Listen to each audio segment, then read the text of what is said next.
Welcome to the Masculine Revolution, hosted by Jeremy Brown and myself, Murphy G. This is episode number 42 with Todd and Jess Lyons. 42? Okay. 42? Take it. 42 episodes. It's incredible. That's wild. been a minute. Time You marches on, guys have been crushing. Yeah. So is it an episode a month? Is that how one episode a month. Okay, so how many years is that? Well, in the beginning we did. Yeah, we did a few. It was like twice a month. Yeah. Okay. And we scaled. 42 is a lot. Work-life balance. Yeah, work-life Listen to that one. balance. Yeah, we'll touch on that a little bit later. Yeah. It's foreshadowing. Yeah, so just as an introduction, Jess is a professional learning specialist and has been working in the Henry County school system for 18 years. Todd is a Grammy-winning audio engineer and musician. Won a Grammy for his work on the Kingdom album by Maverick City Music. He also owns a music studio in Decatur, Georgia called 1971 Sounds, which is sick. Let's go. Oh, thank you. He loves working and representing local artists, engineering gospel, R&B, and alternative music. And y'all have two daughters together. That's true. Yeah. That is true. So fun fact, we actually wrote each other's intros by accident for this because Murphy's dad called Todd for mine and called me for Todd. Okay, for the record, we're bad phone people. Yeah, we are. I would like to say mine was like maybe slightly better. Okay. Yeah. For the record, I'm a bad phone person, so I may have given some misinformation. The important thing to note is Jessica hasn't been working for the school system for 18 years. She started in 2018. So that's my bad. I mean, that's listen, my bad. I've been trucking it. I was like 18 Wow, years. you look I'm great. like, What's man, your that's a long skincare Yeah, routine? exactly. 'Cause Listen, I'm saying. I was like 14. Child labor. Now you can't put we're that in breaking there. laws with this stuff. Yeah, no, sorry. Yeah. That's So good. scratch I like that it. 18 years part. That's basically us. Yeah, I think so. Yeah. I think so. I think personally Jessica's way more interesting than that, but I think we're gonna get a little bit more into why that she's so interesting. I kept making the joke that she is actually the guest and I'm the sidekick on this whole endeavor because I think that what we're talking about is she's way smarter than I am. I'm right there with you. Is exactly what I said. Yeah. Yeah, You she's said fair. that? You Yeah, said I I was did. dumber than her? Yeah, it's a fact. Dang, I think man. I don't think it's No a secret, love. Yeah, Todd. it's like No it's love. a common thing. You know? Anyway, what Yeah, are we so- talking about? So, like, we hit you up on the topic, and y'all picked parenting, which is fantastic. So, let's kick us off. What's your thoughts on initially?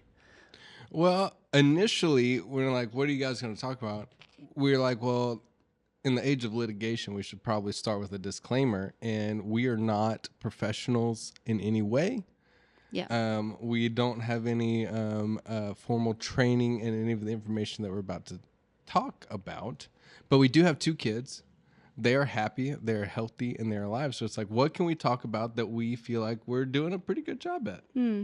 I thought that was our kids and consequently our family. And Yeah, and it's something I feel like we can all relate to here, especially in terms of, I think we wanted to talk more about parenthood as an identity for us, because a lot of times when we talk about parenting, it's like we focus so much on the kid aspect of it, which I think we want to touch on for sure. yeah, But I think we're thinking a lot about, as people, who are we as informed by parenting and what our journey has been raising kids in the church industry, and how that's informed us as people and our relationship together. And we were like, wow, this is a crazy topic to talk about with y'all as well, because we know that it's kind of an area of commonality. And so we were just interested to kind of have a conversation about what it looks like to raise kids within the church, within being a volunteer at the church, how that's informed us as people, and how we kind of can look at that both in like a church perspective, and then also like, now that our kids are older, how can I sit back and look at like, what has parenting done to me as a person, and who has that made me? So, Yeah, I like it. yeah. yeah, because I think parenting culture and at least what we have been exposed to, the podcast and the information, your kids are always babies or little kids, or it's always, it almost stops at like elementary school. And what we have found recently, our oldest is about to turn 12. Crazy. Which is crazy. Yeah. Middle school. And our youngest is, we only have Love two. it. She just turned 8. And we're starting to realize, like, oh, you can't figure out if you're a good parent or not right out of the gate. Like all the baby stuff, all of the toddler stuff, all of even the early preschool and elementary stuff, that's where you're practicing on being a parent. But now whenever they're getting older, you're like, oh, have I actually been doing a good job or not? Yeah. Now you can actually tell It's almost because like, they're real people. The physical side of it versus the like emotional and intellectual, spiritual side of it. Like, I think too, I don't know if it's different for men and women sometimes, but like, especially as a young mom with young children, it's like, I'm just hanging on for my life here. I think dads are the same way too. Like, it's almost like elaborate torture. Like, you're not sleeping, someone's crying, you're trying to like get everybody the right food, you have all this information. And like, there are stretches that I feel like I just don't remember of parenting my young children. And I think it's just survival. And I had somebody tell me, like, don't grieve not remembering portions of it because your brain was literally like not sleeping. But now that they've gotten older, you can take stock and be like, oh, this part of parenting is so much more. I have to think about it and I have to think about who I am, reflect on it, change my practice a lot of the times. Encounter some things in myself that I'm like, oh, I don't love that. Oh, immediately no, that didn't work. Okay, let's regroup. Back to the drawing board, kind of. Yeah. Because when they are the best teachers. They are. And they when they're reveal babies, they can't talk to you. So as long as they're fed, as long as they're clean, as long as they're sleeping, you're like, I can parent. Right. Oh, okay, yeah. For the record, I'm going to rewind a little bit. Jessica did do most of the work whenever our kids were babies because she's an awesome mom. So I didn't really experience all of the tension that she experienced. However, your point still stands. The point still stands. Whenever they're really small, there's no like, if they're not crying, you're doing a good job, basically. Yeah. Is kind of like your metric. But then whenever your kids start having a personality or interacting in the world or like making their own decisions, then you can see them do something without you. And even though it's them doing it, you feel like it's a reflection on your parenting. Yeah. You're like, tough, did I help them make the right decision in this moment? Yeah. And sometimes like that moment flies by and you're like, Nope, missed that Didn't one. do a But good then, job on that. but then more often than not, because I think that we have really, really great kids. You see them, you're like, you nailed that. I mean, at least I feel that way. Yeah, no, that's fair. That's definitely fair. Yeah. And I think middle school has kind of perspectivized a lot of it. Yeah. In terms of like, For sure. okay, my kids are going to leave me and they're going to have to be their own people. And that's terrifying, but also clarifying on a lot of things as well. So it's like when Nola went into middle school, it was like immediately they were like, they're not kids anymore. And granted, they're not. They are preteens. But the shift from 5th grade to 6th grade for us in the public school system was they went from a kid in school to a student in school, like instantly. Yeah. And not only did Nola have to like catch up with that rigor and that pace and realize that the responsibility now is so much more on her than it ever has been in her life. But we also realized like, oh, the responsibility is on her, not us. We can't do any of this for her. And that rough. Yeah. You say that again. Anyway. I mean, our kids are, I mean, my oldest is 8, about to be 9. So we're at a little before that stage. But even so, like, I mean, we homeschool, but we go to a co-op once a week. And my son started going this year, and like you can just see the difference of like recognizing what it means to be in like the classroom and to have homework and like responsibilities and like I don't know, it was cool to see him kind of take it on, you know, and even still like just to see how they grow and progress, you know, they're still young, but you know, you kind of look at the way that they treat others or how they consider, you know, like and you kind of use that as a judge of yourself, like, all right, you know, because they're like sponges soaking up everything. Yep. And same. Brittany did most of the stuff when they're young. I'm not too great with the baby part, just because I'm like, I want to be able to talk to you, Exactly. to reason with things. It's and hard. So like, and there are things that dads I mean, can't do. Yeah. I can't breastfeed, so Yeah. right, exactly. Yeah, that's true. I ain't got what you want. Yeah, yeah. But you know, like, it's, man, babe, this one's on you. I'll Yeah. see you in the morning. But the moments to be able to sit down and have true. conversations about it is like those are the parts that I look forward to. Just Yeah. because, to me, that's where, you know, I feel, I guess, more confident in my abilities. Like, I was the youngest of three, so 3 boys. So the I guess the nurturing side is a little bit harder for me to touch, because it just, not that my parents didn't love me or nothing like that, but it was just, I was the youngest of 3 boys and a family of boys. All my so it was life I like had to kinda fight. Yeah. yeah, right. All my Scrape life. it up, you know. So Survival. but yeah. So, but yeah, I mean, it's just definitely, it's great to just be able to see them in different situations, or to like take a moment to care about somebody or see something. And those are the moments where you're like, all right, we're at least heading in the right direction, you know? Yeah. So, I think that's the thing is, like you said, like our kids are sponges. Right. Like they absorb everything. And I think now, as they're becoming more independent in our life, we're watching them, we'll see them kick back everything that we've given to them, whether it be good or bad. And Yeah. sometimes you're like, yes. Oh, yeah. More. Sometimes you're like, oh, maybe we should touch on that. Dial that back. Yeah. Yep. Dial back with The snark. The We got to snark, dial the back our own snark. because we're we can kinda be a cynical little people. sarcastic. So Yeah. we've been watching movies recently. They wanted to go back and rewatch old Disney movies, but just to heckle yeah. the movies. They And we were heckle, like, and they're not wrong, They're and not they are wrong. very funny.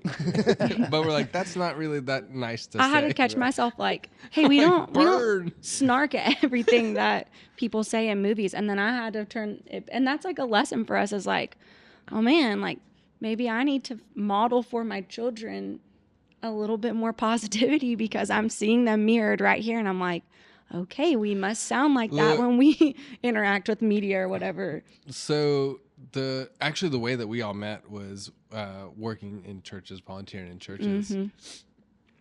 Our children were raised Yep. in church sound checks and volunteering and doing stuff. And let me tell you, if you're a church and you have something that you're working through, I guarantee you my kids will spot it before you do. Yeah. They are so honed on church programming. Yeah. And I was like, dang, that's because we drug them around to Yeah.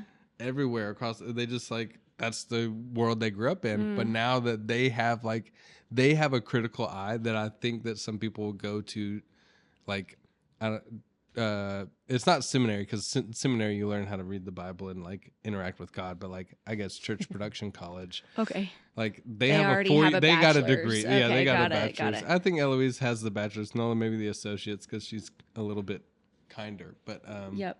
I got a little friend there. got a Yeah. bit. He's hanging with us.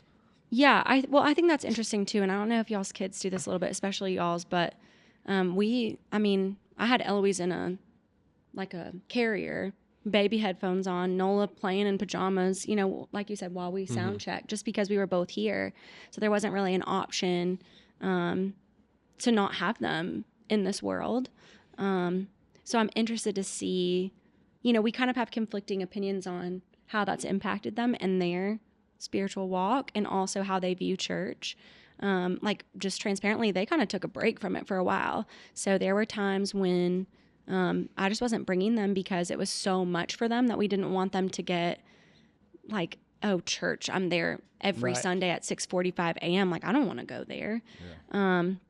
So it's been a really sweet season where we've transitioned churches, and they can just go and be part of the kids ministry, or go and Right. be part of the youth group. And that's been really It's beautiful. been great. But I had a friend the other day say, she's a worship leader, and she said, you know, your kids are hearing the words of God no matter how you expose them to it. She said, I know it feels like, okay, they have to listen to gratitude for a 50th time here. They're going to get tired of it. She was like, but they're still hearing, you know, those lyrics. And she was like, so it's actually a really beautiful thing that they've been in for so long. Sorry, y'all. There's literally a fly Just like flies. flying into Yeah. my eyeball. Right at This us. is not professional at all. Please leave.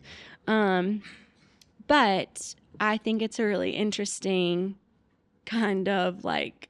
So I mean, close. you almost got I it. almost got that. Okay. You probably should cut this out. This is not professional at all. But I'm gonna get it. okay.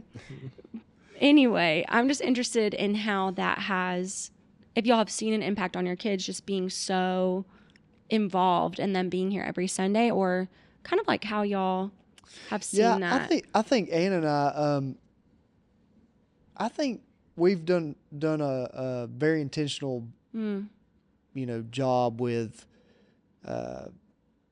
explaining Yeah. what we're doing Yep.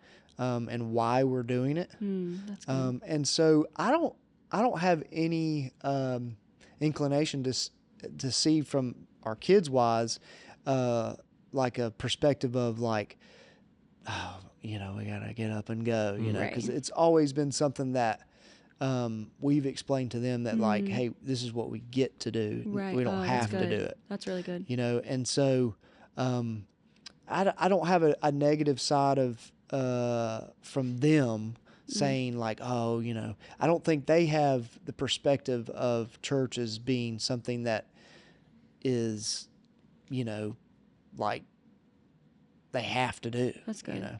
But I think that isn't necessarily our wisdom. I think that's the Holy Spirit just living out from us, just because of our passion on pursuing our relationship with Jesus. I think that the challenge, I think, from that we're currently navigating is trying to foster an attitude in their minds to say, hey, this is something that I've participated with because mom and dad have always Right. done it, Yep. And so passing on that ownership to which I think there isn't a magical age, Right. right? It's different for every child. Yep. And I think it also has to deal with the Holy Spirit and the work that he's doing inside of them, Right. which varies individual to individual.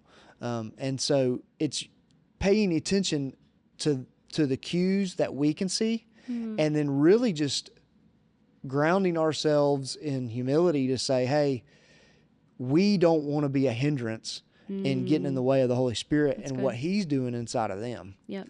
And so because of that, I think there's a lot of patience involved, which I think a lot of our Yep. culture today, it gets ignored, because we're so obsessed with instant gratification, Yep. and so I think that gets relayed over to relationship with God. Like it's you see this behavior a lot in churches where it's like, hey, pray for this to happen and, Right. and it's my desire and Right. and I want it and I want it now, and so it's really like we have really attacked it from the side of the table of like, hey, like that's not how we see Right. our relationship with God.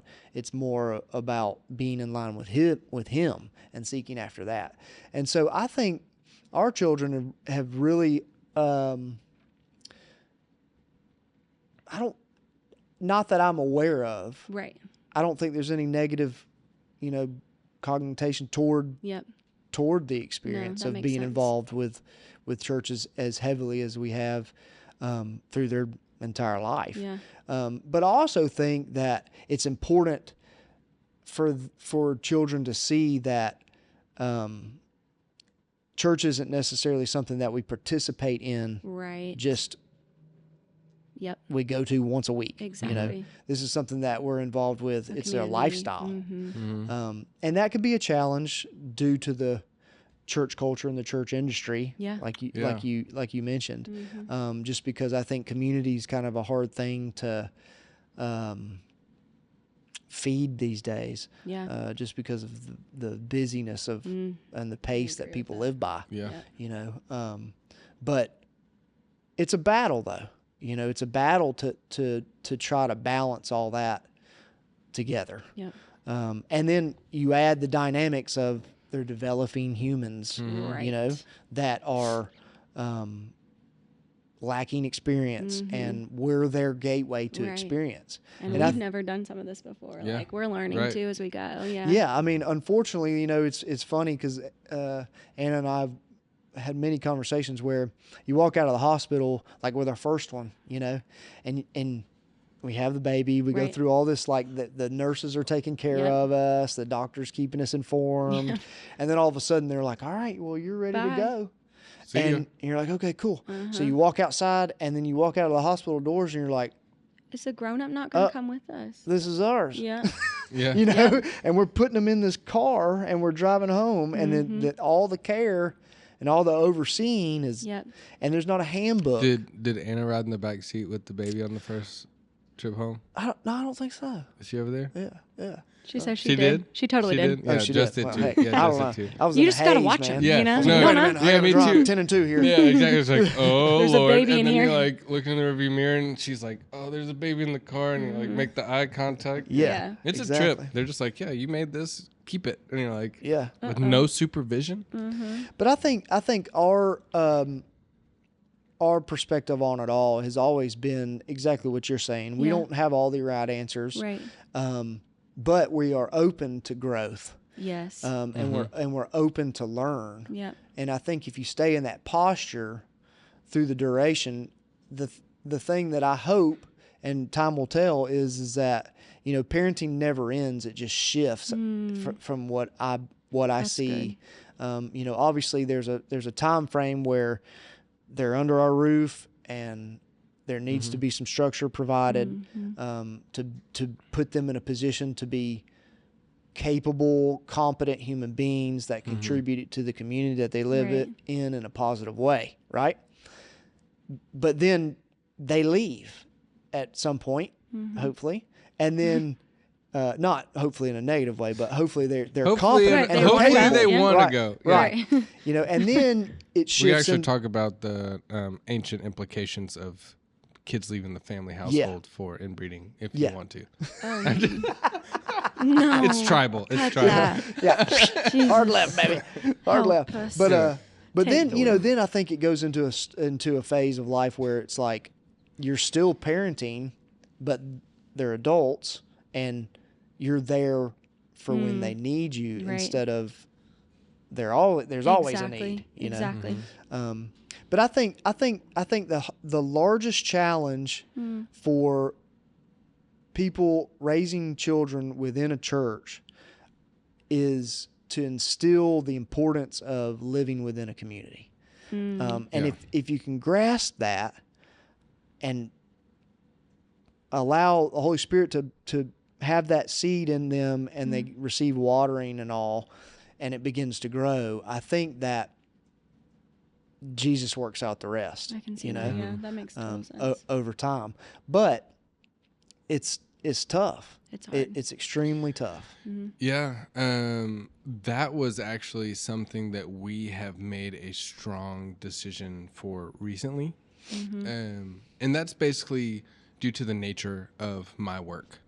I ended up being really good at a couple of different things that churches really highly value. And that led me to be involved in all of the major church names that you might know in Atlanta, whether it's Foundation or Passion or Free Chapel or North Point or Midtown or Maverick City Music or House Fires or Story Church or the Hillsong Atlanta plant. All of those times I've worked for every one of those organizations. And so I really get passed around through these religious organizations because I work in the it's probably bad, but I call it the spiritual industrial complex. It's the way that the religious community kind of like milks the creative community in a way that helps them more than it actually helps the communities that they're planted in. I'm not saying that Not all of the not churches. all of them. Yeah, I'm yeah. not saying that about all of them. I'm saying that I have been a cog in many of those things, and so I have brought home every negative experience I've ever had, and a lot of those negative experiences are surprisingly shared among organizations. And so that creates a skepticism in our children whenever we are trying to be part of a church community. Mm-hmm. And so we actually, Nola led the way Yeah. with going to church with her grandma, with a church that actively promotes themselves on trying to not be cool. They say that from stage, right? Maybe. Like, I think the first time I went there was like, yeah, we're not the coolest church. That's besides the point. But Nola ended up finding a community outside of anything that I was involved in, outside of anything that her mom was involved in. Yeah. And we saw her like start to flourish in that community that you're talking about. Like, she felt like she found a place. Yep. And so Jessica and I made the decision in our life, like, oh, well, We have to go where our child has community. We have to plant somewhere, because for so long, I think, not that we hadn't been listening to the Holy Spirit, but we were busy on Sundays. yeah, And I was recording the Holy Spirit here, there, and everywhere. right. We hadn't connected. And so our children really did lead the work in terms of like, where should we go to church? We want to connect somewhere closer to our house, somewhere closer to where we go to school. And they both said, oh, we go to church here now. We were like, Yeah, they're like, we go with mom. okay, great. So I think that's another portion of this conversation is to like how often children can be pictures of what the Holy Spirit is trying to do and how much better sometimes they understand it than we do. Oh, yeah. And that was certainly the case for us in terms of like, we had to get planted in a community, but our children kind of led us to that. Yeah. And I think a lot of times we don't, certainly for us, like in transparency, we hadn't been intentionally connecting somewhere where our children could connect. And then we were like, oh gosh, we have got to make that a priority, especially when we go to middle school, because they have to have a place where they can feel community. And it was so cool to see her come home from camp and be like, like a little mini celebrity. She was like, oh my God, good to see you. It's been a couple weeks. Like, they just kind of had created a community there. So she ended up finding, while we were working and volunteering at other churches, in the time whenever our kids stopped wanting to come to church with us, they ended up going to church with their grandma and finding what we were trying to find for them on their own. Exactly. And we're like, whoops. Nice. Nailed that one. And I think a lot of times our kids can lead us into things that are best for us or are what the Holy Spirit has laid out for us. And God's like, that's the biggest tool I've given you. Like, listen to that. I'm speaking through them. And that's certainly been our experience with them. Yeah, I think your children aren't the only, but they're the most intimate example of the opportunity for discipleship. And I think that the reason that's there is because you can't hide who you are around your kids like you can other people, because they're going to see your good and your bad. Which, if you're living in true community, that's how God wants it to be. Right. That's why He says, confess your sins to one another. It's because it keeps you humble, and there's nothing that you necessarily need to. Transparency is key.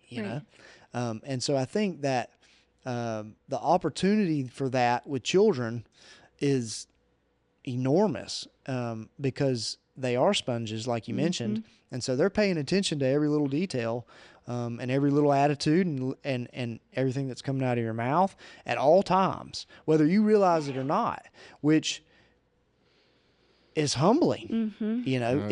If you accept it, and so it's a tool. I think everything that God's created in all aspects, points and glorifies Him and is made in His image. And so the family unit, which husband and wife, and then out of that comes children, is multiplication. Which, if you're a believer, then you believe in Jesus, and you're going to obey what He says, which is Great Commission, which is tell others, and then you multiply. So it's one and the same. But those principles are applicable, both on that front and the family front. And it's a great tool to use if you're paying attention, right. But that's one tool that I think Satan uses as to wage war against us. Is he distracts us, fills our time with all kinds of busyness, and you're running and gunning, and you don't even realize that time's passing, and you're missing opportunities. That's good. And so I think it's massive. It's massively important to approach parenthood, in my opinion, with complete and utter open hands. Yep. I think that's what we've been learning most recently. Because like when they're young, you're telling them what to think. You're telling them what to do. You're telling them it's practical. It's practical. Don't climb that. Don't eat that. Right. Yeah. Don't this Usually is surrounded by safety. right. Exactly. Yep. But then whenever Protection. you get into like who they are, there's a beauty in allowing them to show that they learned how to think from you, but not what to think from you. Yeah. Well, yeah, to an extent. To an- Still portions of Portions of it, what's but like important. Almost like what you expect, or almost like the value system, the belief Mm. system, but not how to think within that. Does that make sense? yeah, it's what I'm trying to say is sometimes our kids will come to us and they will say something to me that I'm like, whoa, I would not have thought about it that way. And I definitely didn't tell you to think about that way. Like the way that you have analyzed the situation, what you're telling me that you feel is happening, I would have not picked up on. And I think learning that they have that perspective based on all of the practical safety things that of course, like we'll go all the way back whenever you're putting them in the car seat from the hospital. You ratchet those things down so tight. Yep. Exactly. Oh crap! You're I might like, have went too tight. no. He's turning purple. It's this little nugget Exactly. baby that is too small to be in any sort of vehicle that we have them in. They're teeny tiny, and we ratchet them down so tight. But I think as it's a dumb metaphor, but like as time goes on and they move from seat to seat to seat in the car, eventually, I mean, she's only 3 years away from being able to operate a motor vehicle, but that's the whole thing. Like we've shown them how all the safety belts work. We've shown them how to move from seat to seat in the car. We've shown them how to keep themselves safe. And now they're like, okay, well, this is how I would operate my own car. And then you just have to like watch it happen. And we're just now getting a taste of watching our 11, almost 12-year-old child start to operate the car of her life and the way that what she values and who she holds important and what she holds important. We can see and feel the things that we've taught her, but it's not necessarily, it does not feel like our ideas. And that is so exciting. Yeah. And scary. Yeah. And scary. It is, to be fair. She's actually over on the other side of this room somewhere.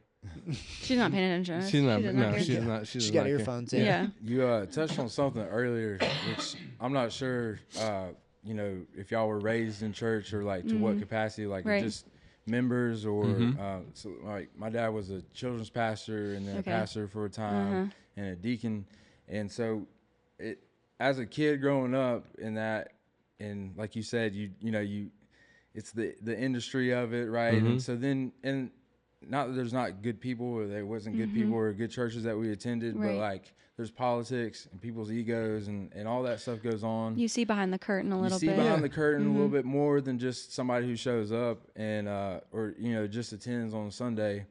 And I know for myself that kind of tainted things for me growing up. Not that I didn't like church or I didn't believe in God or anything, but when I got to a certain age, I was like, you know what?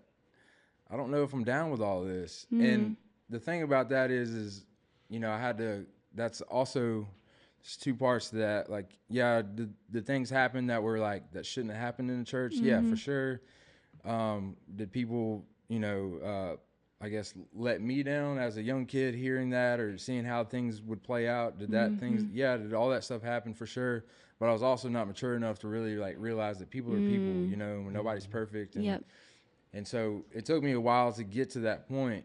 And that's something like I've had to realize with my kids is that when it was my turn, I'm like, it's not going to be a requirement, you know, like if we go one Sunday, that's what it is. Because I didn't want it to be like, for me, growing up, it was like you can't miss a Sunday. If you're anywhere other than church on a Sunday, it's pretty much a sin, you know. And, you better be on death's door. Right. Yeah. So and like I said, I'm not like saying that in a negative light. Like it's a good thing to be consistent and going, and I'm happy that was my upbringing. But something I had to realize is like my experiences aren't theirs. So like I carry that around with me. Yep. And I'm like, my attitude towards that starts, like you said, is like starts to rub off on them, and like they don't even understand why, because they, you know, they didn't live that. That's life. what I'm saying. They didn't live like that, and I mean they're homeschooled, and so like I had the duality of going to public school where kids are just wilding out, right, and then like I come home to like these, you know, we have structure and there's rules, and I'm like hearing other things, and I'm like, well, I mean like that kind of sounds better. So there's like this like whole like thing of like me wanting to I guess explore a little bit, and you know, just the way the upbringing was, it was like kind of like, you know, we're not going to talk about that. We're not even going to discuss that. We don't do that, and we're not even going to discuss why people do that or the differences and things. And so like these are the things that I've like keep in my mind of like when those times come, I don't want to make it a thing of like a judgment thing or like those people do this or this. I just want to be able to talk about it, you know, not treat things as taboo, any of it, you know, just to have that relationship. And I have to remember their experiences aren't mine. And so I like to think that, you know, I want to give them a fresh start and not allow my experiences to taint how they see things, to where they could, you know, where they don't approach it with a skepticism or whatever. Right. That's which it's a healthy thing to have. It's a healthy thing to have. You don't learn that until you hear them like critique something. You're like, oh dang, that sounded like something I would say. Like, oh, maybe I should be a little bit more careful. Yeah. Well, I think that's the importance too of like legalism versus having intentional conversations with them in terms of like, okay, if it is our family's policy that we go to church every Sunday, here's why. We're not making it a legalistic thing in terms of, you know, we're not going to discuss this. It's just the expectation. There are things like that in parenting where there's a hard and fast, you know, like this is our expectation. For sure. But you do this just because, you know. But I think in parenting a lot, like your spiritual life, it can't just be these are a set of rules that I follow because that's just how it is, or that's because we that's do it how somebody. That's why we do it. Exactly, because at that point, your children, in the best case scenario, are going to comply without knowing why. But in the worst case scenario, it's just going to be meaningless to them. So, or they could comply out of respect for you, and then avoid being able to internalize why you ever did it in the first place. And I think that's even scarier. Right. Because like I went to church because my parents told me to. Right. Yeah. And like I did this because my parents told me this is what my mom liked, or this is what my dad liked. And then you just end up not letting them understand why. And so then they don't ever have a reason why to do it other than what you said. Right. And I don't ever want my kids to just do something because I told them to do it. Yeah. There are, I mean, some. The obvious things. Obvious ones. Setting the obvious ones aside. Setting the obvious ones aside. Let's not walk out into the road with a bunch of traffic. Exactly. Just because. Exactly. Right. But, you know, with who they are and what they want to do with their life, what they think, I don't want them to think like me. God doesn't want them to think like me. All right. He didn't create them to be you. Yeah. He created them. And he created me. We are separate people, and he gave me the responsibility to help them think for themselves in a way that brings them closer to him, is healthy for them, and then I want to be able to just like I think God enjoys whenever he sees us do things. I think that we have the ability to please God through surprise. Again, I'm not a scholar. I'm not a preacher. This is all just lived experience. But I feel like God gives us the opportunity to make our own decisions. That's why we can mess up. But I also gives us the opportunity to please God in a way like, oh, nice. Like, I taught you that. Right. But then I just saw you use it in a way that I would like. I mean, obviously he's got like he would have. It's if I were to shrink it down between my relationship with my kids, I want to see something that I've taught them used in a way that I would have never guessed. I love that. Yeah. And that to me, I feel like is a good job in parenting because you still recognize them.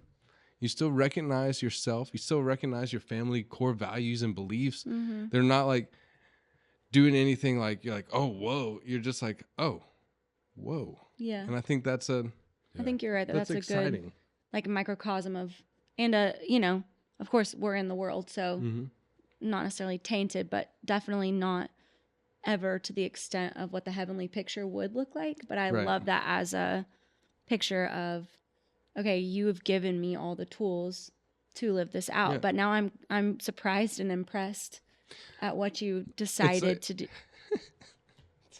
It's like when God asked Adam to name the animals. You think he surprised him with some like real bad ones? Yeah, he was like, that's not gonna fly, but sure. But I told you could. Hippopotamus sounds great, cutie. Let's just keep rolling.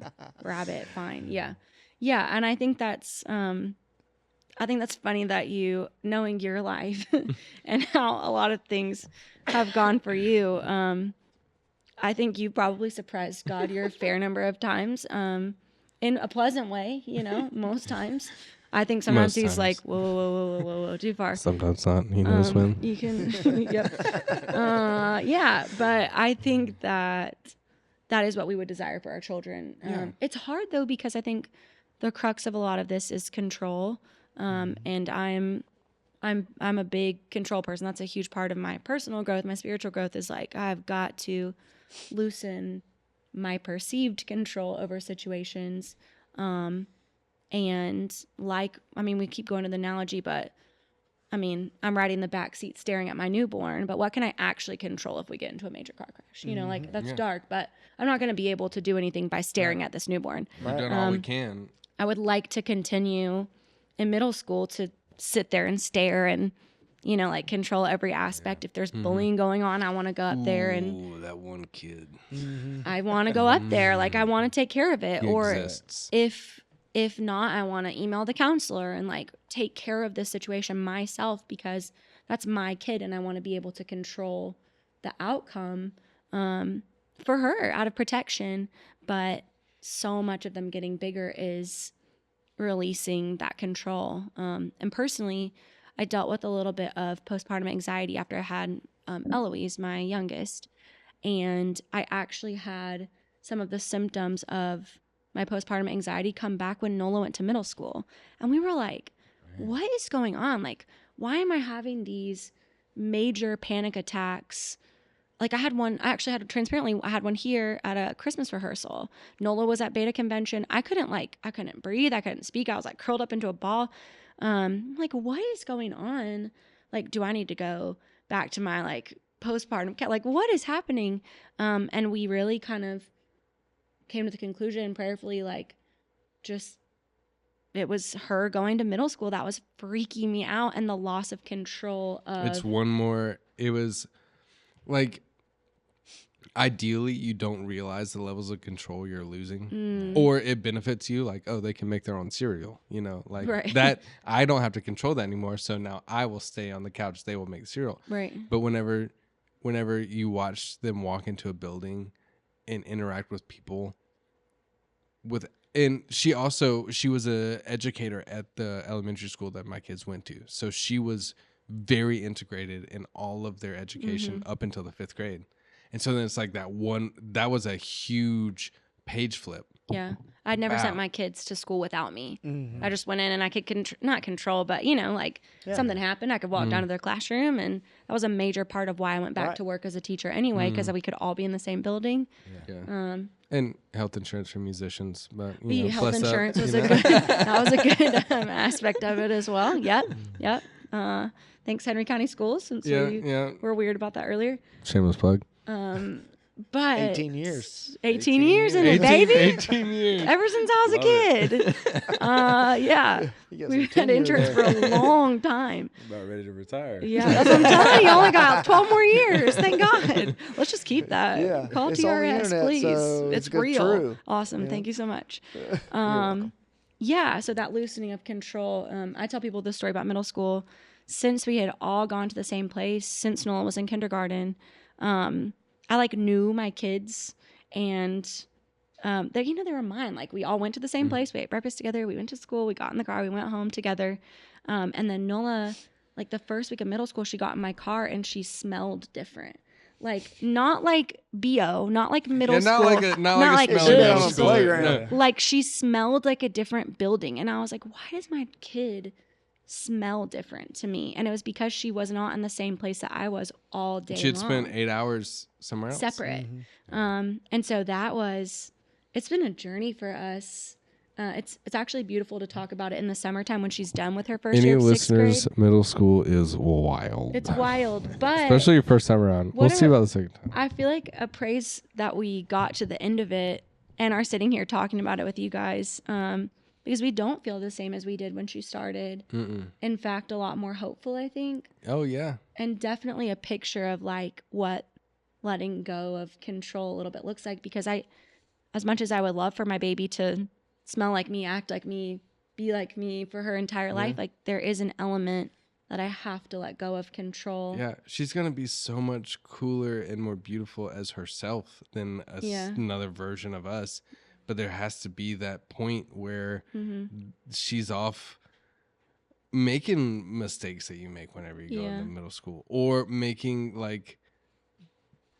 really cool decisions that you can't make if we're always there controlling everything. It's tough though. What a weird line to walk. And I'm sure every parent goes through that as their kid gets older, but that line between how do we let them go make their own decisions, and then how much of this do I also influence? It's tough. The funny thing is, as the more control that you lose with your kid, the more that you turn for help. And thankfully, we got married a long time ago, comparatively for our age bracket. We actually just celebrated 13 years 2 weeks ago. Yeah, 13 we did. years 2 weeks ago. Yeah. But it feels like each time the page turns and we lose a little bit of control of our kids, or it's oh no. Oh yeah. Oh no. Yeah. And we're pulling each other closer and closer. Yeah. So that has been a surprisingly unexpected side effect. As our kids have gotten older, I think we've actually gotten closer as parents. I think so too. Or closer as lovers, not just parents, ourselves. Because you start to realize, the goal is, like you said, hopefully they're going to leave. Not hopefully, like you said, not hopefully. We're not get out of here. Get out of Get here. outta here. But hopefully, You're 12. Hopefully they will They're have their own life. Capable and competent to They're capable and competent to go lead their own life. And then you just look at the person that you made this kid with, and you're like, What's up? I guess it's just us, right? And you're like, yeah, it's just us. They're like, are you okay? And we're like, not today. We're like, well, let's talk. So it's as our kids have become more independent, I feel, I don't know about Jess, but I definitely have become more dependent on her because I'm not just I'm not like a dad to a baby, if that makes sense. Because whenever you first have your baby, you're like, oh yeah, we have a baby, and it's a novelty, and be like, oh, they had a baby, and there's the novelty. But then you just become parents, and then that's one of the most widely understood occurrences that people have. So many people are parents. Everybody's like, yeah, you're congratulations. Yeah. And well, oh, I guess that isn't well, what do I do with myself now? And then you realize oh, I actually have someone that I can talk to all of my feelings about, all of the things that we're going to. And the beauty of that is the relationship that we get to model for our children. Yeah. And the unintended consequence of our kids being more independent on us, needing each other more, and becoming more close to one another than I feel like we've ever been before. You can dispute me on another podcast, but I'm going to go with that. Oh, Just kidding. my next one. Yeah, Yeah. your next one. Yeah, I have one in a couple hours. I feel like we've gotten closer than we ever have been before, and I think that is because our kids need to see us as our own thing. That's good. Not just their parents. Oh, that's really good. Like really good. they're like, oh, my parents have a relationship with one another. They care for one another. Yeah. They make choices with one another. Like the only thing that we can model, like as they get older, we can only model what we hope that they can have in their life. It could look wildly different than anything that we've ever imagined. Right.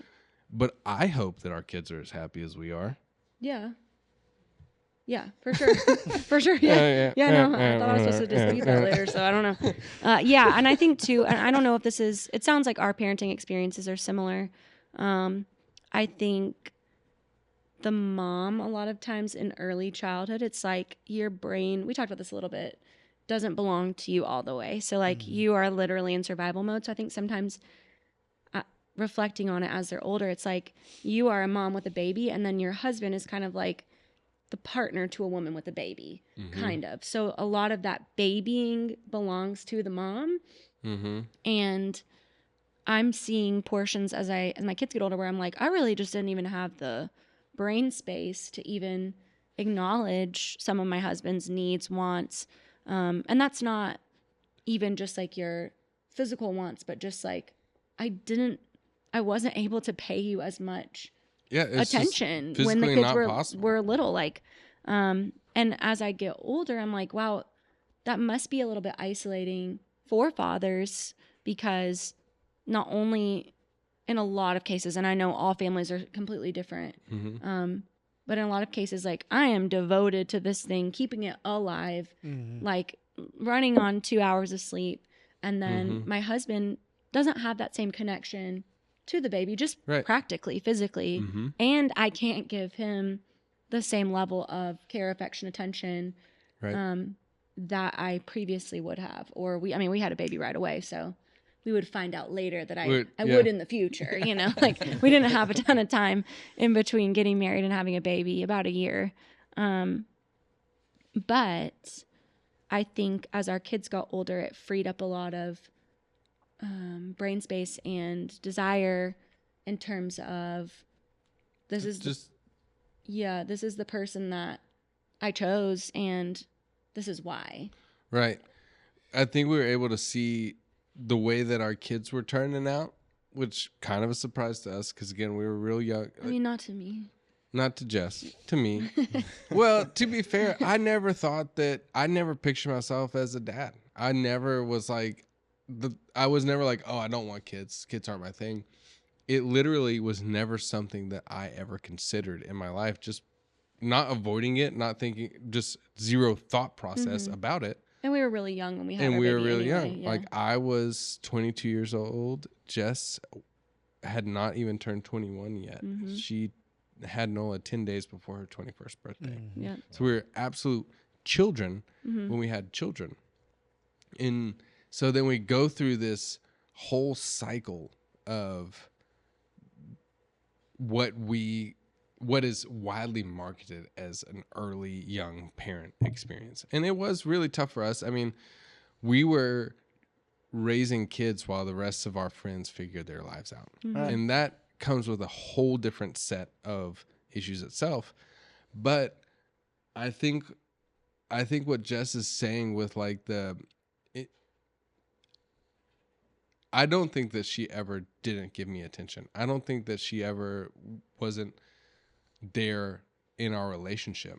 I think that as the kids become more of themselves, I think that she's realizing that there is just, and not just we are realizing there is more depth to our relationship that we just didn't get to experience each other early on. That's true. That's fair. And it's probably different for people that have differently timed experiences, you know, like, of course you get to your mid 30s and you're like, oh, this is great.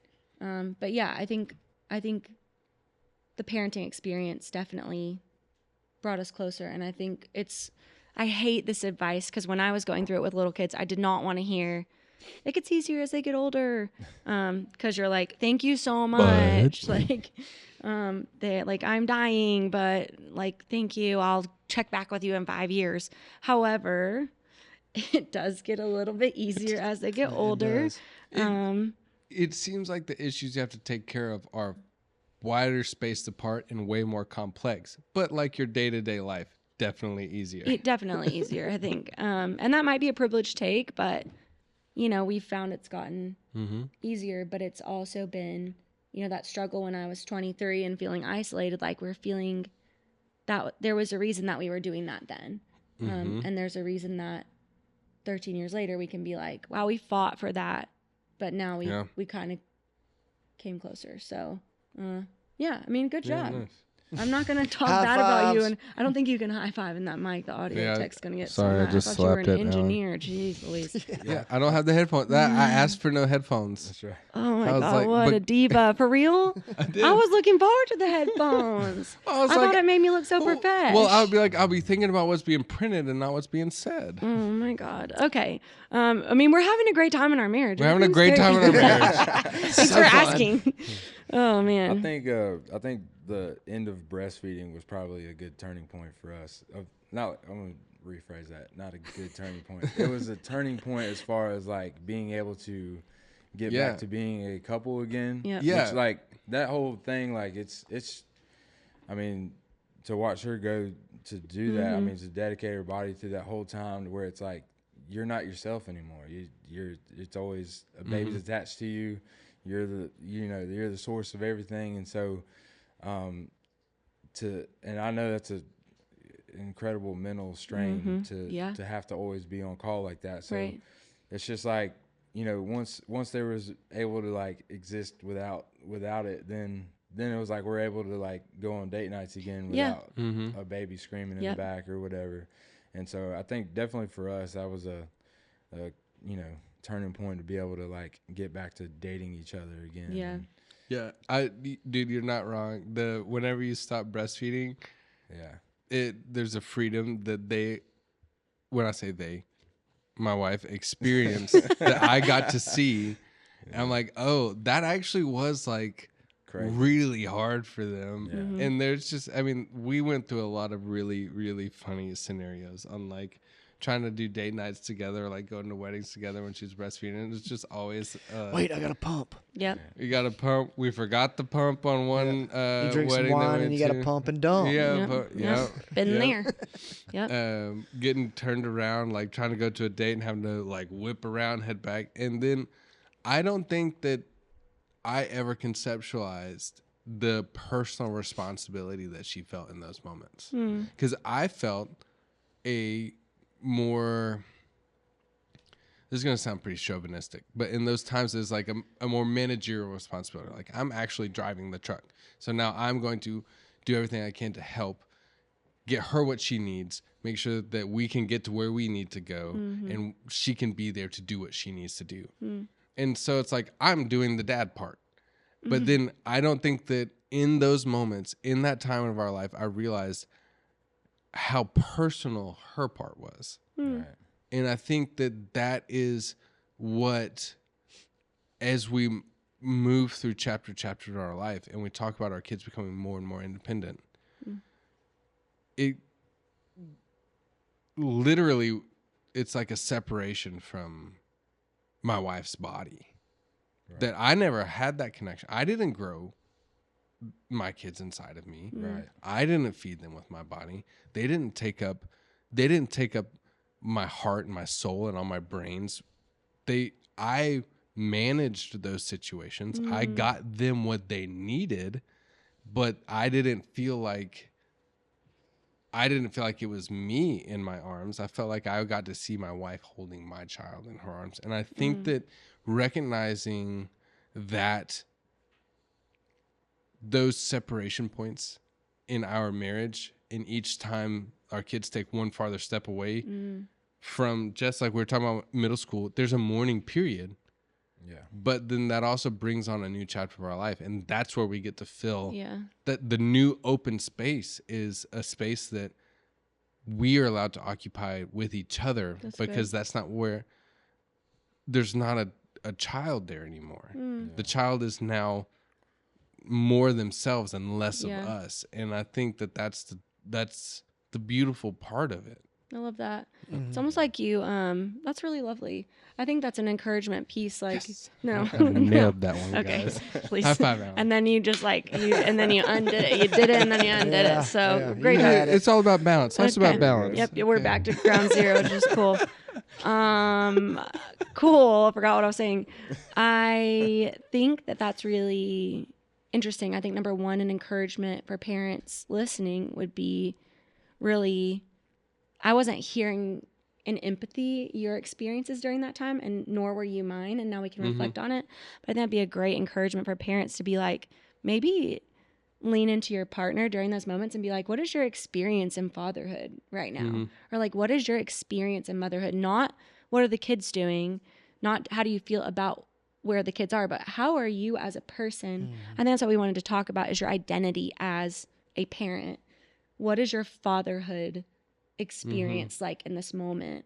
I think that's a really good portion. And then I was thinking about, when you were talking about the kids, like I was thinking about a kid on the couch, like a tiny kid moving out and us moving closer. Like, makes me think of those, Robin, those bouncy balls, which, if you don't know, Foundation puts however many bouncy balls in a jar, and you have to take one out. It's darker than I think they realize. It's torture. Yeah, it's hard. Like each bouncy ball, your kid's closer to dying. To leave it. No, it's dying. Well, no. Each bouncy ball, you are closer to dying. Okay, fair enough. You keep it on your mantle. You take a bouncy ball out for every summer that you have left with your kid. Clint, we really stayed on top of this, and we did it every time we were supposed to. Every time, even though we can't really remember. We just kind of shake some out. 18 balls, exactly. 36 all I do is there's a lot of those balls still under our couch. Yep, that's correct. Yeah. To give some context, in a nutshell, it's just a jar full of bouncy balls, right? Each bouncy ball representing a summer of their life. Right. So if you were to get them you start at 0, you got 18 of them. Exactly. So you got 18 summers. Yes. I think it's summers, or is it seasons? I think I was playing behind him when he explained it. It's one for every season, so that'd be 4 times 18. Yeah, fired. So because it's enough to fill up a large mason jar. So you take one out for every season. That's right. So I almost think it's like taking those out and putting it in a jar for you and your spouse. It's like, all right, they're becoming more independent, but this is time that it's knitting me to my spouse. We did that together. Exactly. That season is something we parented together, and it brought us closer. And I think that would be the encouragement from us here on this podcast, is like, you have to use that time to knit yourself to your spouse and understand your spouse in new ways as your kids get older. Yeah. I think the knitting yourself to one another is the thing, because this is going to be extremely oversimplified. But a routine thing that always just irks me is the doofus husband and the nagging wife. Yeah. I think that is like I think that those tropes are more, is tropes the right word? Yeah. Those tropes are more toxic and more damaging than we can understand. Because they're like, oh, that's just the dad being a dumb old dad. And you're like, oh, that's just my wife just like gotta ask the boss. It's like, I think that those things, okay, we're like, oh, we're just saying jokes and we're just joking. It's just funny. But those things always drove me nuts. Yeah. Because I was like, don't simplify me, and don't, from the doofus dad side, be like, I'm trying my best. I have no idea. I didn't even know that I wanted kids. And I'm just trying to do what they need to do. And then again, I'm going to put myself in female shoes. I could be wrong. Okay. But like the nagging is like, I never realized how much was going to be taken from me. And I just need you to be here for me in this way. That's good. And I think instead of like making those just like these things that like, oh, you know, like dumb old dad and mean old mom, like bickering with each other. It's like, well, figure out where your partner is in a way that I'm not saying that you can like make it not hard, because it's way hard. Yeah. But you can make it not like you're fighting the entire world. Don't fight each other on dumb things. Right. Yeah. That's good. No, you're right. You've talked about that forever. Forever. It makes like it makes me so mad. Kevin James, like King of Queens, is like the prime if you're example. a dad, you're a doofus. You know, like. Just, Well, I mean, I think in that context, you know, you got to recognize that. You know, in Scripture it says we're not battling against flesh and blood, right? And so I think it's a tactic, that Satan uses, and he uses it very well, because it's put a lot of men and women both in the position of accepting that identity, right? Just because culture presents it as this is what we have to do, and then people embrace it, you know, and I think though there is pushback on it at the moment, where people are realizing this is not leading our culture and society into a place that isn't good. I agree. You know? And so, I would argue to say not true. Not true. Yeah, not accurate. not true. Not biblical. Yeah. Right. 100%. And so I think it's important to, you know, the cliche saying, you know, embrace the process. That's something that you hear a lot right now. Embrace the process, you know, and as cliche as that is, it's the truth. And I think that the seasons that you go through as parents, where you go from, you know, infant to middle school to high school to adult, it is a process, and it's a beautiful thing to embrace and learn through the process. But the thing I think that I would encourage listeners to in this is that, which we talk about all the time on the podcast, is analyzing and thinking through, reflecting through circumstances that you've experienced. Take the time to think through and say, hey, we've experienced these repetitive behaviors in our children, and obviously they are, let's just say they're negative, right? And it's like, okay, well, most likely, because I am their leader, they are repeating these behaviors, not necessarily because I've told them to or anything like that, but because of the leadership that they received from me. And so I need to take ownership of that result, and then analyze it, reflect on it, and say, how can I indirectly lead my children to the position where they change that particular behavior, not because it's a behavior that annoys me or frustrates me, but because that if that behavior continues, it's going to negatively impact them in their life as an adult. Right? That's where it gets tricky, because then because you are the leader in the household. I mean, not men and women. I mean, men and women together are leaders and leading the home. It's your responsibility to influence that shift, and how to do that in a way to where the child owns it and not just forced to do it is an extreme challenge. And it takes a lot of patience. You know, you take God, for example, who is the perfect leader, and yet we don't necessarily receive direct influence from him on a day-to-day basis. As far as we do receive direct influence, we don't necessarily, you know, see it, but like we don't hear audible voice he's not like he's saying, not like, hey, don't do that, dude. You know, or you know, don't do that, ma'am. You know, that there's that interaction isn't going on. You know, but there's other things that are taking place, but they can be ignored, and so it's indirectly given to us. And God's giving us the opportunity to make the decision, and if we can make a decision that's in line with his will, then what do? You get multiplication. Yeah. It's a direct result. And so I think it's important to recognize that as parents, to say, hey, like it takes a lot of effort of paying attention to the details to raise kids. Yep. And true. teach them, to what we've already discussed we want them to be, Yep. capable and competent and positively impacting the community. Yep.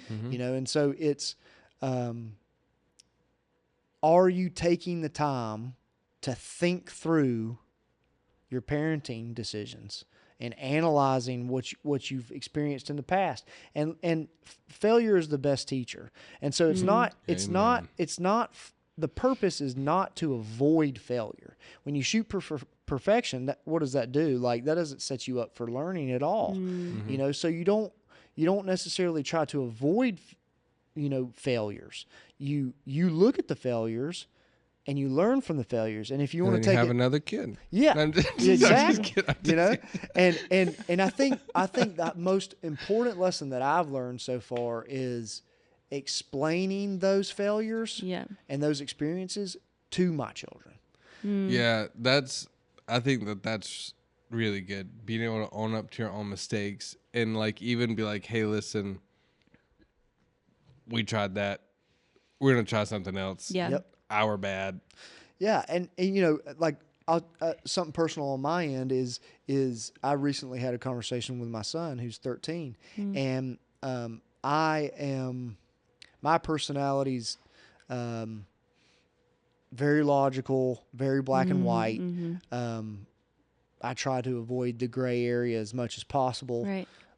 And so I think not that I've intentionally do's and don'ts set up with my children, but like just my personality alone sets that up, just the way that I function.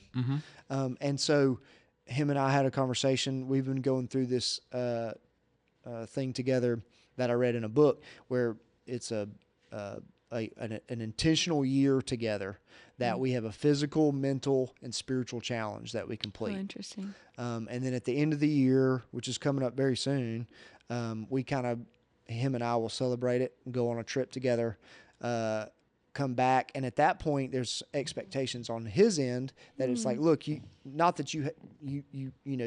we have discussed the mysteries of life and now you're expected to execute it with perfection. It's more along the lines of there's clarity been given and the conversation's been had. And so now you know that there is expectations of certain knowledge that you have, and within that realm, it's there's a lot of flexibility because he's still a kid, you know, but it's just one step closer to adulthood. And so we had a conversation where he opened up and was honest with me, which I was incredibly fired up about. I wasn't fired up about what he said, but I was fired up that he was happy that he did it. Right. We've been Exactly. there. And pretty much it's hey, sometimes I feel like there's higher expectations set that I can't meet, and what I for a while I kind of allowed that to beat me up, like, how can I do that? What am I doing as a dad, to make him feel that way? But after reflection and analyzation of it, I said to myself, this is great. It's an opportunity to sit there and say, hey, I've made him feel this particular way. And it's not that the standards or the expectations were wrong. It's that the delivery of how I was delivering it to him. You've learned. Because I've got two other ones that are girls. Right. And so they will interpret my personality in a different way too. And so it gives me an opportunity to sit there and say, all right, the way that I was sending the message needs to be communicated in a different way that doesn't necessarily make him feel like it's impossible. Yeah, that's right? good. Yeah. That is really good. And so it's all about learning and staying in that posture of humility for me. Yep.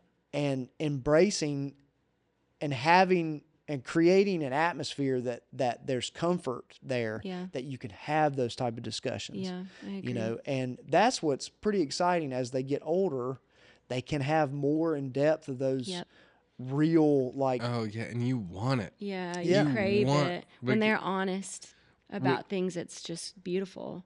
And not it's coming, but we haven't had anything like that intense on like, hey, like this is something that you like. I have these like we haven't had that. I mean, it is. I have a feeling it's brewing. But like you said, being so fired up that he would say it. mm-hmm. Yeah. You just want it You want it. because you realize that is like unadulterated them. Like that's just like, Yeah. hey, like I need to tell you, a person that I love and trust, something that I'm struggling with Yeah. because I think that you can help me. Like, will you be there for me? And Yeah. then you're like, yes, I'm here. Like Yeah. I would much rather you tell me what you're going through Honestly. honestly Then and try to openly, meet those and then I will expectations, be whatever you need me to be, instead of me being like, how you doing? What about this? What about this? What about this? Are you sure? Like just like getting that taste of their openness and honesty is just exhilarating. It's also a really good, again, tainted picture of like how I think God wants us to approach him, because I feel like there's a lot of times, our pastor McDonough was talking about, he went up the mountain, he was going through something intense, he brought his journal, he was like, I'm going to meet with God in the appropriate way, like I'm going to be silent, I'm going to have my journal. He was like, I didn't hear from God at all. Like I didn't hear anything. I was so absolutely frustrated. Like I was in the right space at the right time. I was prepared to meet him in the way that I thought he wanted me to meet him. So I just drove down the mountain and I was just screaming at him like, I feel so abandoned. I feel so isolated. And he was like, and I encountered God in the most powerful way that I ever have in my life. It's like, I think that's a picture of how we want our kids to approach us, and how God wants us to approach him is like in vulnerability and so much honesty. Like if we crave that from our children, in terms of like, please just, and personally, that's something we go through with Nola because she's so even keel, so chill. She's very Todd. She processes a lot of things internally. So we just crave her to come to us and be like, just here's everything I've been going through. Here's what I've been feeling. I think what a beautiful picture of like what we're supposed to do, and how many times we come to God and we're like, hey, don't worry about it. But like, I'm just going through this a little bit, or like, let me just sit down and journal it, or like, let me make sure I'm praying in the appropriate way. And that's not necessarily always how he wants us to come to him, but maybe more in a posture of vulnerability and openness and honesty. Right. If we're Like celebrating, straight, like if It's you real, man. like your son just said like, hey dad, this is what's going on. I feel these expectations are impossible. And you can say, and they're then, actually yeah, not you're right. like, I'm so sorry Hold that on. like I'm so sorry that I communicated that to you in Yeah, that and way. I think the first reaction in my mind is like, well, maybe my first question is well, am I placing unattainable expectations? And then as I continued to kind of think through it, I was like, no, but the delivery system Right. is Right. Right. what was the problem, you know? And that's a tough position as a parent, because we always have to know the best version of whoever our kid is trying to be. Our job is to be like, okay, well, let me think about the best version of that person, and I'm going to push you in like routines and habits, and I'm going to like guide you to like help you be that best person. Yeah. And I can see how it'd be pretty easy to, feel like oh, it's like an expectation I can't achieve. You're like, no, I'm actually like only here to lay groundwork that will help you. Yeah. Well, I think the biggest thing in that scenario is to take a step back and say, okay, like who's defining best person? And so that's where I had to That's step good. back and say, probably myself. Right. And so who does God say? Yeah. What the best person looks Right. like. Yeah. And when I look at Scripture, it's pretty basic. I mean, love God, love others. Right. I mean, when Jesus was asked, what's the most two important commandments? Those are the two that he gave. Right. And my child so doing that, was my definition equal to that, or was there added ones? Right. Right. That's And good. if there's added ones, who am I to add to what Jesus said? Yeah. Right? Yeah. And so then it's like, okay, let's take that big old fat humility pill and swallow it. Yep. And so again, humility, man. I mean, you just gotta. Your kids will keep you humble. Yeah. True. But analyzation, and reflection are huge. And thinking through those experiences and the circumstances that you experience with your children, thinking back through those, and having those conversations with your spouse and saying like, hey, how can we communicate better?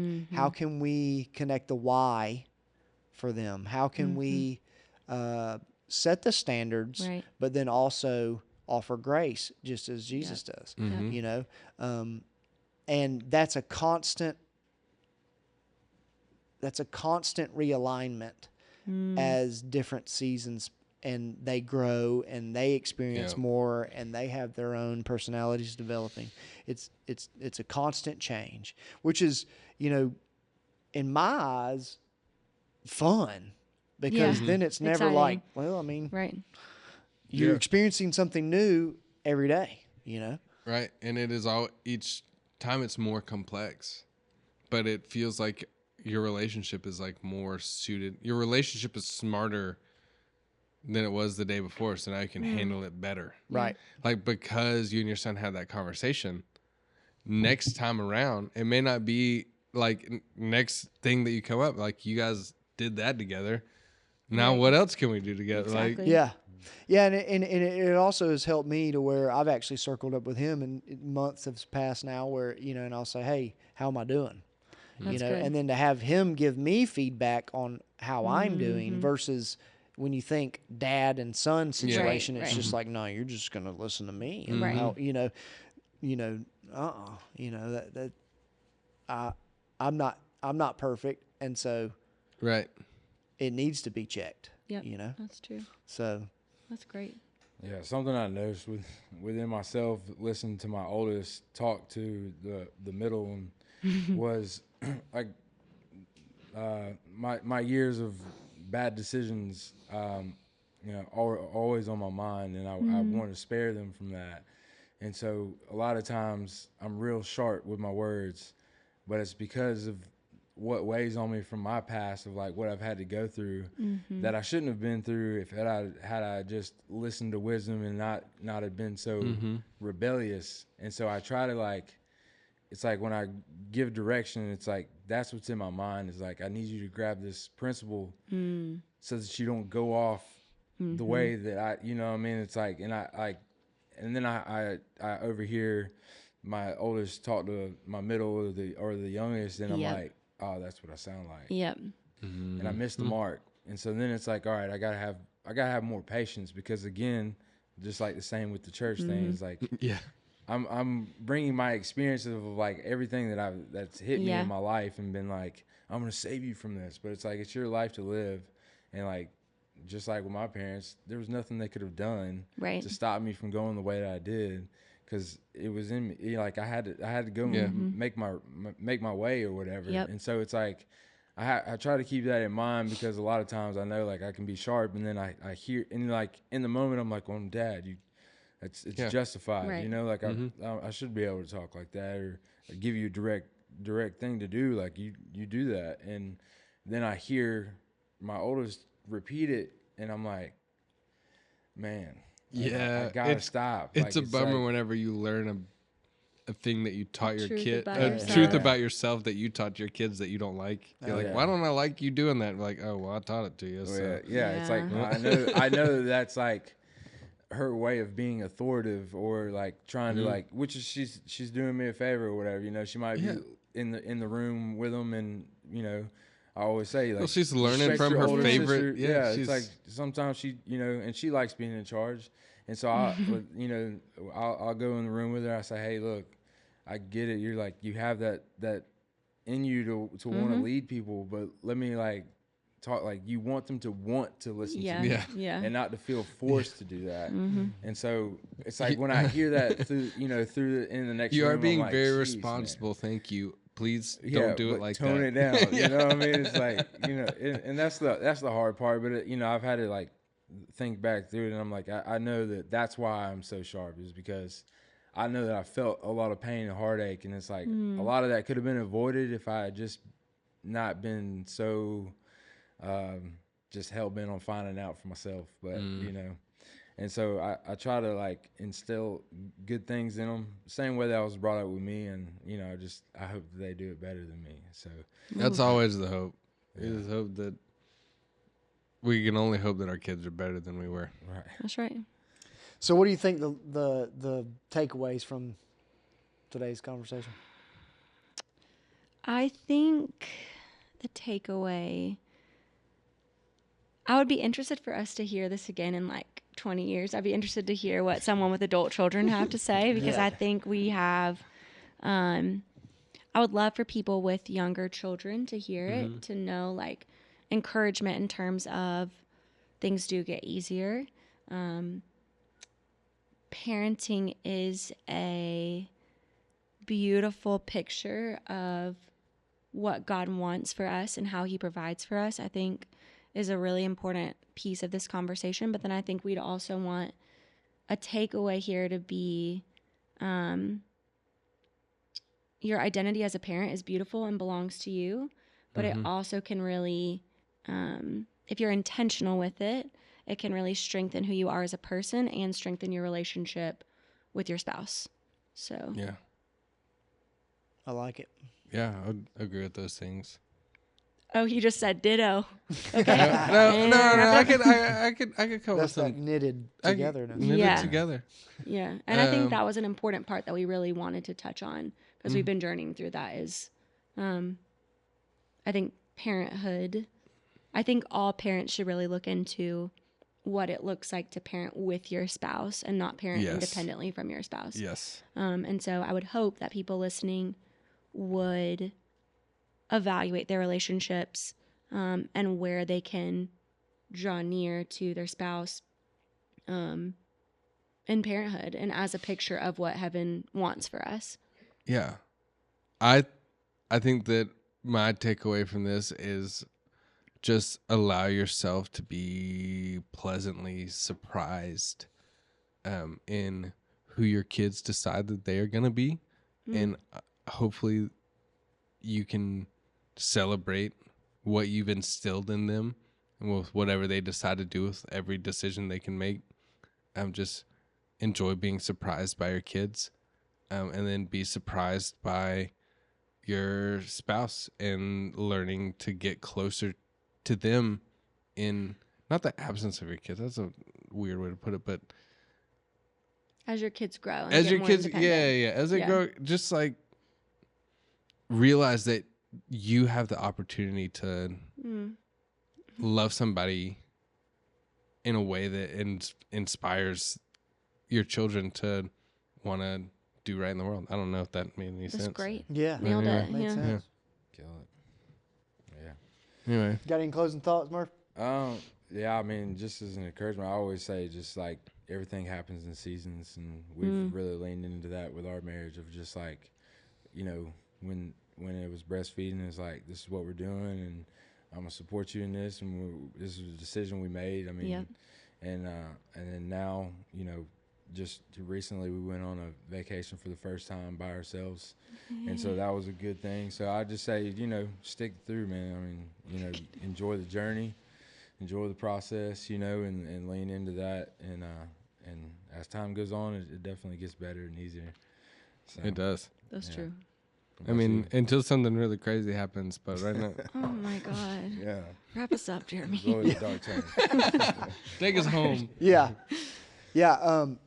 Final thoughts on my end is you know, I would say establish your highest values that you would think would be high priority in a priority list, and then keep focused on executing those priorities through actions with consistency, and then relax and let God do the rest. The relaxation, yeah. Yeah, I'm going to play that back. Yeah, that's gonna be a soundbite now. Exactly, please. So yeah, Thanks for having us around. Yeah. Seriously. Yeah, man. I did hear that y'all didn't have any like theme music for your podcast. So No. Jess and I actually worked a song cut it, together. Cut it, Alan. Like cut Kat it. and Garth. No, Like, we're here we not go. doing this. No. You're gonna do that? No. Okay. Well, it could have been really good. Yeah. It could have. No, go ahead and hit yours. You have to do it with me. It's a duet. It's Okay, a harmony. 1, 2, 3. Cause it's a mask. Oh man, she left me cold out. Anyway, Yeah. thanks for having us. This was really fun to come and do. No, I So appreciate y'all coming on, Yeah. bro. I'm glad we could finally get this one together. Yeah. Definitely grateful for y'all and the time that you. yeah, and for those of you who don't know, the last time we tried to record our parenting podcast, our child was hospitalized, so we had to cancel. Yeah. So you know, The parents. masculine. I'm not with you anymore. You're on your own now. Yep. You're on your So own thank journey. you for understanding with that. Yep. 100%. Absolutely. Appreciate it. Yeah. Well, as always, y'all can reach out to us at masculinerevolution@gmail.com or find us on Facebook at Masculine Revolution. Until next time. Join the family.